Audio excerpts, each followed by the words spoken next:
This is a big one. An email landed in my inbox from Google just a few days ago, and you know what? I actually deleted it and then went back and thought, hang on a minute, did I just read that right? And I pulled it back out my bin and started to read it.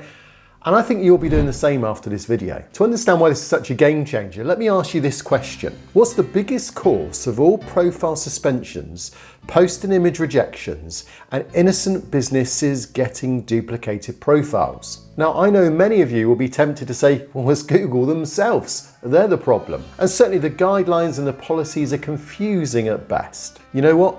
Google would agree with you. Why would I say that? Well, it's because of this email that I pulled out my bin. Google says we're simplifying our policies and guidelines. Google know that it's impossible to understand their guidelines because they're just all over the place. A lot of them are written as if it was referring to the old app or Google My Business rather than the business profile. Things have changed dramatically in the last few years, causing all sorts of confusion. And I think Google's now addressing that situation. So in this video, I'm going to address all the things you need to know without reading it all, because there's just a few main things that have changed that I think are actually quite good. So here is that email, and these changes will make it easier for you to understand our policies and find the resources you need. That's the aim of this.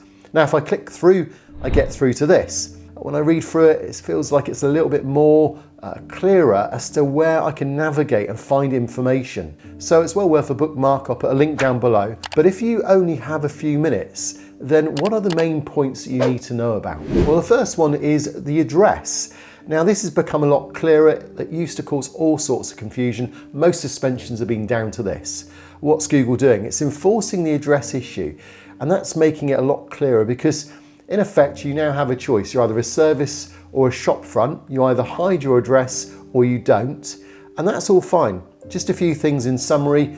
To qualify, you need to make sure that you have a business that physically exists at the address you say it is. So you can't have a PO box, for example, and register it that way, but we've known that for a while. If you have an address on your profile, then someone must be able to go there during the hours that you've registered and greet customers. And finally, they say that your branding needs to be on your building.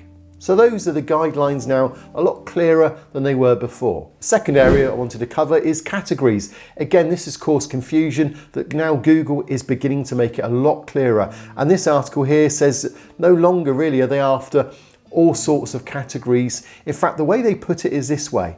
Select categories that complete the statement, this business is a, and then whatever it is, rather than this business has a. So that's interesting. So go through your categories and think in terms of that. The goal is to describe your business holistically rather than a list of all the services you can offer and products that you can sell. So that's an interesting thought. And there they've got then a list of types of categories and examples of how you can accurately portray your business. So you may want to just run through that in the link afterwards. And the third area that actually has changed is the fact you can get Google to help you and give advice. So if you've got an issue with your business, you can now contact on this page here. So you can basically book a meeting with Google.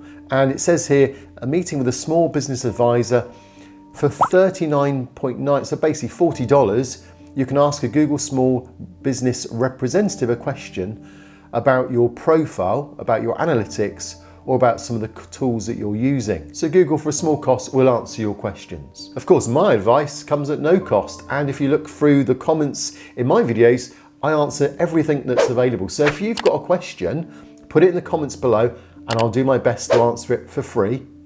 And what I've also done is I've put together a playlist here that is the most important videos you need to know about if you want to optimize your Google business profile. And this again is a course absolutely for free. So hit the button and I'll see you on the next video.